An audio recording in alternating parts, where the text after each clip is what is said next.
Let's talk to Peter Hitchens and try and make sense of it all. Peter, very good morning to you. Morning. Now, you were supposed to be sitting here, but you, I'm afraid, like many people this morning, are victims of the strike that never was, but still is. Well, yes, I turned up at the station at the time stated on the online timetable, which worked, I have to say, perfectly well on Saturday when I went into London to work. And the trains which were supposed to run were just not there, and people were standing around. Nothing was being said. The display timetable on the station didn't mention anything about why the trains weren't there. They just weren't mentioned, as if they'd been untrained and to exist. So I came back here and set up this link because I wasn't obviously going to get to you in time. It's infuriating. And it's very strange that it should get the strike, which is called off on Friday, should get worse by Monday than it was on Saturday, even when it's not taking place. But I suppose this is just life as it is. I was reminded of a long ago occasion on the Oxford Station platform when things were pretty bad, and I turned to a member of staff, an enormous man, about 7 feet tall. He used to stand there looking grim, a bit like Mr. Punch, with a huge nose and chin. And he looked down at me from his great height, and he said, "The trouble with people like you is that you think the railways are run for your benefit, don't you?" Yes. Well, it's a bit like the NHS. I mean, you know. As he said it, I realised I was one of those people, but I never have been since. No. Ever since then, I've just come to the conclusion that the railways are run for somebody else's benefit, and if I get lucky, I'll get a train. Well, rather like the NHS, they'd rather you didn't actually get sick and have to visit hospitals or doctors. So it'd be a much more efficient service if nobody was ill at all and they didn't have to treat you. But this is the thing. I mean, I had a brief exchange, believe it or not, at the weekend on Twitter with the RMT. Because I said, great news, the RMT called off the strike so late that nobody could actually organise any trains. But it turns out that it wasn't that was actually the problem, although that was partly the problem on Saturday, because, again, like you, my son was trying to take a train to go to work, all of which they said were running, and then when he went to get one, they'd all been cancelled. I have actually had better service on days when there was strikes. Yeah. Than today. I turned up and there was a train.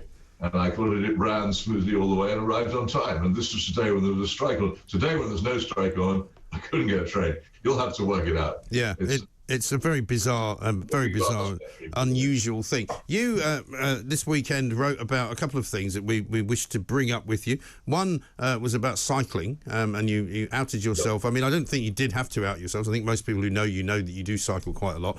But you managed to upset both the anti-cycling and the pro-cycling brigade by saying that cycling was a good thing, but it wasn't being done perhaps in the right way. Well, yeah, sure. There's a lot of things wrong with the way quite a lot of people ride their bicycles, particularly the lycra lads who charge through red lights and knock people flying on the pavement and all the rest and make themselves deeply unpopular, and I'm not in favour of that. But on the other hand, there's an awful lot of, how should I put it, intolerance towards cyclists from quite a few people who drive cars. Never forget, by the way, that a lot of people who drive cars ride bicycles, and a lot of people who ride bicycles drive cars. It's not an exclusive group, but there are some people who drive cars who think of cyclists as a sort of enemy.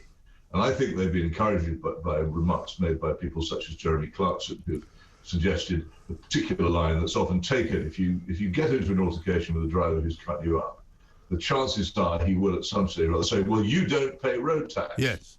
And this is an idea which has come purely from Clarkson land. There is no such thing as road tax, as vehicle excise duty, and it doesn't go specifically to roads. I pay a huge amount of tax, as no doubt do you, and it goes on roads. And I slightly resent being told that, therefore, I'm not entitled to use it because I don't have vehicle excise duty. Well, I mean, as many cyclists will point out as well, that the actual road tax itself is not technically a tax to use the road, but it's based on emissions. And if you drive a car, for example, which fits into a particular bracket, you won't pay any road tax because it doesn't have any emissions. No, quite. And some of the rudest drivers I come across are the ones with those little poncy little green stripes on their number plates showing that their cars are electric.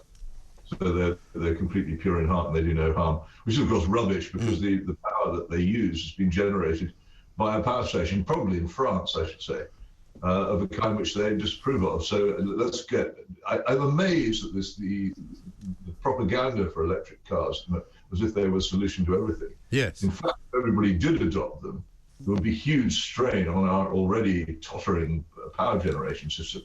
And it would probably break down while people were charging them, because we simply haven't got enough power to charge every single car if every single car were electric. So be careful of that one. It isn't quite as simple as it looks. No, quite. And I mean, the other problem with a lot of the electricity which will be used to power electric cars is that it's generated by fossil fuel, and nobody ever mentions that. Well, no, but less and less of it is, of course, and that's one of the reasons why we may well have power cuts this winter, because we had a lot of coal-fired power stations in this country, and we closed them down. We didn't just mothball them as an intelligent government would do. We blew them up. And of course, gas, which is the thing which pretty much saves us at the moment from having power cuts, is a fossil fuel. And everybody tries to sort of ride over this as if it didn't matter. But in fact, the whole argument about changing our power generation system is full of these strange anomalies. We're supposed to close down our coal-fired power stations. The Chinese build more and the Indians build more. So any effect it might have had is completely negated. And yet mention this to the zealots, and they just get angry with you and don't answer it. So, but let's not go there. Fundamentally, the point about bicycles is that, as has been demonstrated in the Netherlands, if more people ride them, then everyone's healthier, and the air is cleaner, and the cities are quieter. And so many things are caused by lack of exercise in our society, from back pain to heart failure to depression. That if we had more people and most people find exercise for itself very boring, which is why all those gym memberships come to nothing.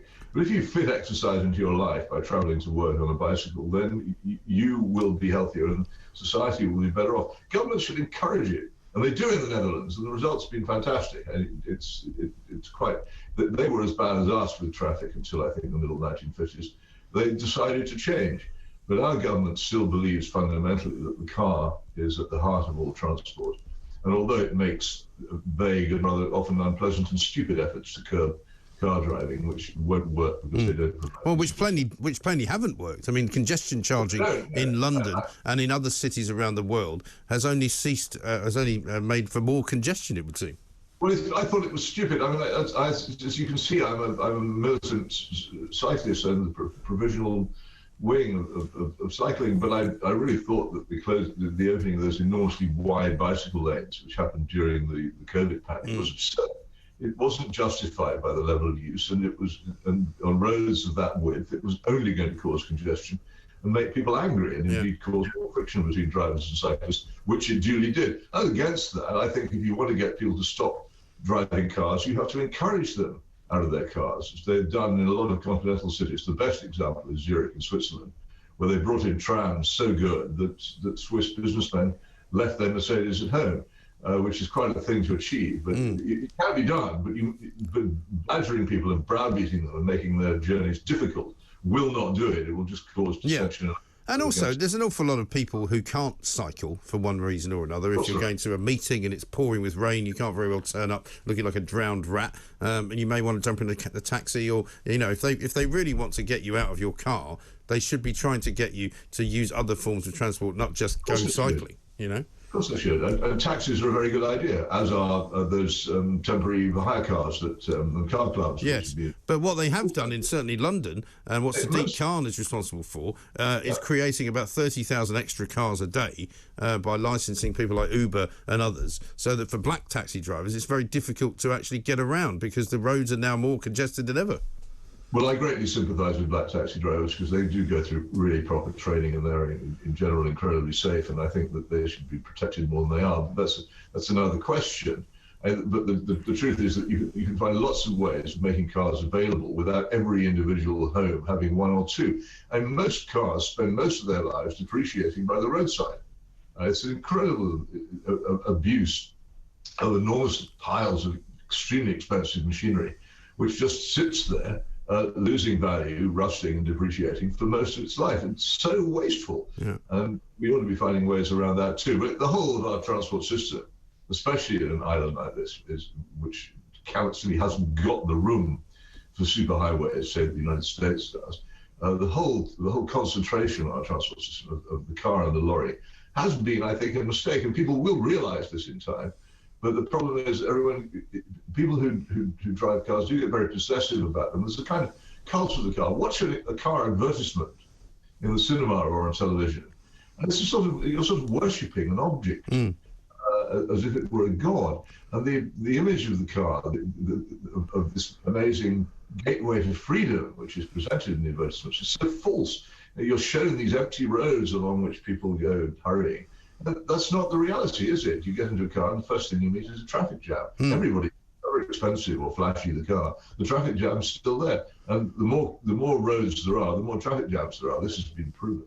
Well, it's almost an absolute joy to go to places where there isn't any traffic. Like, for example, when I was in southeast of Italy in August, and it was actually really, really pleasant to be able to drive somewhere without getting stuck in a jam. And I don't know whether it's a particularly prevalent thing in that part of Italy, as I'm sure if I went to Rome it would be horrendous, but in Milan and I've driven in Florence, where you've got the rather remarkable scene of 8 lanes going down into 2 when you're crossing a piazza, which is always very interesting. But the thing that really got people going, it seems, about your piece about cycling was that you suggested that cycling helmets were unnecessary.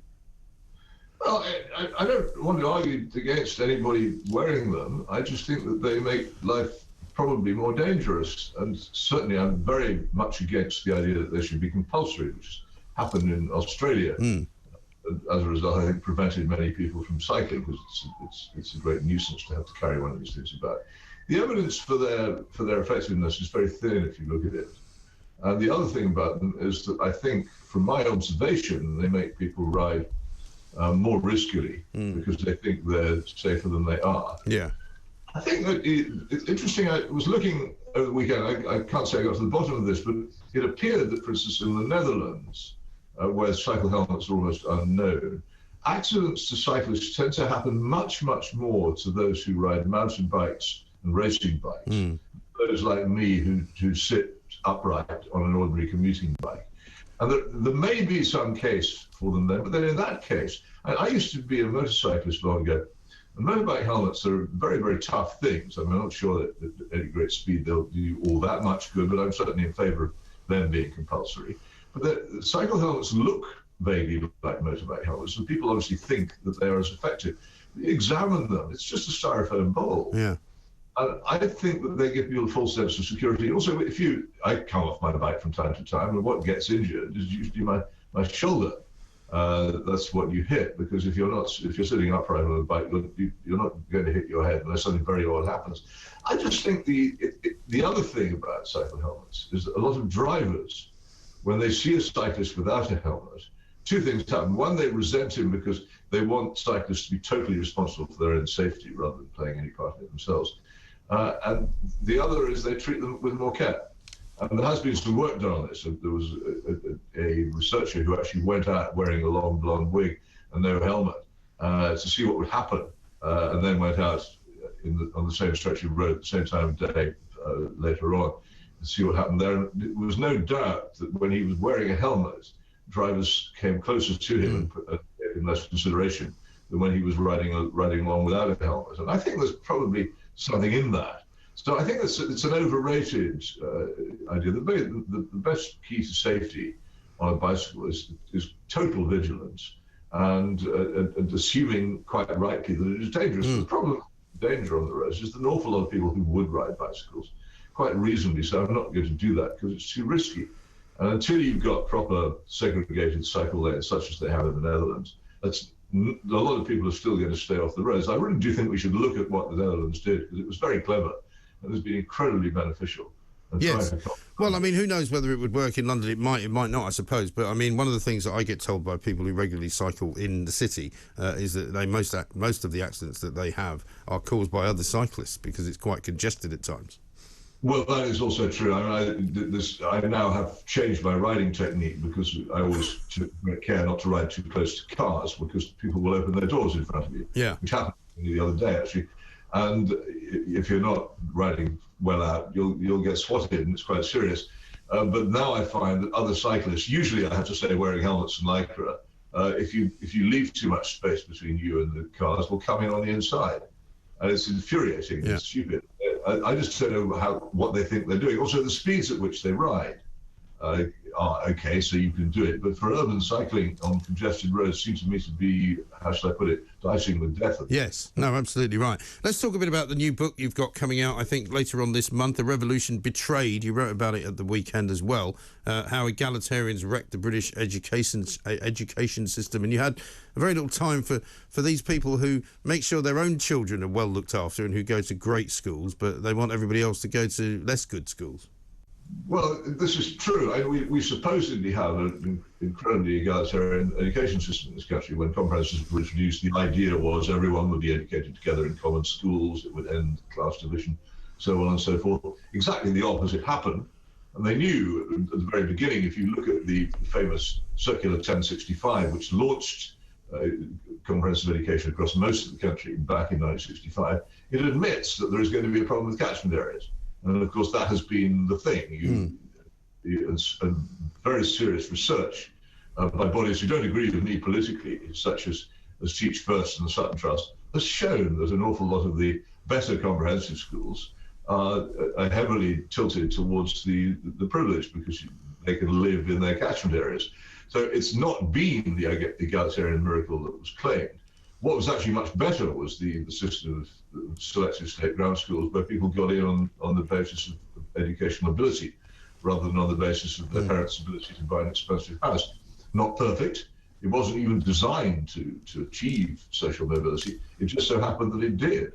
And one of the things that it did, and the figures recording this are in a very interesting report on Oxford University from the 1960s, the Franks report, is the numbers of young men and women from state grammar schools and the other very interesting kind of school, the direct grant schools, which are a sort of grammar school, going to Oxford during that period rose hugely after 1944 when the grammar school system came in, and was continuing to rise without any special measures. No one had to say, oh, well, you're from a state school, we'll let you in on lower grades. You're from a state school, we'll make contextual checks on you to see if you can get in. They got in because they were good. And for a brief period, really, between the early 50s and the late 60s, our great universities were full of state school pupils. And indeed, the university I attended in York was also quite obvious. So many of my fellow students were working class young men and women from grammar schools. And all that stopped when the comprehensives came in and the private schools took over. And of course, so did the socially selective comprehensives, which aren't really comprehensive. And now we've got this ridiculous system where Oxbridge, though they deny it, seem to be discriminating against private school entrants simply because they come from private schools, which is on the basis that they're all plutocrats. Again, that's not true, and you'll come across many people who scrimped and saved and not had family holidays, don't have cars, don't have new cars, don't live in small cheap houses because they think education is more important than all those things. And those people are paying very heavy fees for private schools, and their reward from the great universities is to be told, oh, well, you're some kind of plutocrat, we don't want you. Right. Whereas the pupils from supposedly comprehensive schools, some of them very, very selective in reality, are often the children of the left-wing elite who carry on getting all the privileges. Yeah, it is. Revolutionary societies that in fact they are very privileged, and it is the left-wing elite which gets the privileges in them. Yes, it's rather ironic, isn't it, that the complete opposite of what they planned to do has been the result of what they did do. But in terms of when it all changed, you're quite clear on when that happened, right? Oh, well, I think there's not much doubt about it. The abolition of the state grammar schools was very quickly accomplished. In Scotland, it was done pretty much overnight. They said, right, we're closing all the academically selected state secondaries, and within a few months, I think they were all gone. In Britain, the local authorities were put under some pressure to do it, and some, as we know, never gave in, but most did. And so there were about 1,200, maybe coming up to 1,300 grammar schools by the end. That's now been reduced to about 165, mostly in well-off areas and not remotely a national system from which you can learn nothing, because they're all completely besieged by parents who see them as a very good way of avoiding paying school fees. But they were all closed. And I can't think of any reform of education that's ever happened before or since, which has relied for its accomplishment on the deliberate destruction of several hundred undoubtedly good schools on the basis that what replaced them might be better, and then again it might not. And as it turned out, it wasn't. Yes. So you're quite right. The thing you said just now, what's amazing is that this has been such a complete catastrophe on its own terms. But those people who supported it will not change their minds. They absolutely won't go back. The reason for that is it was really fundamentally done for political reasons. Yeah, absolutely right. Well, the book's called A Revolution Betrayed, out on the 24th of November. Peter Hitchens, thank you very much indeed.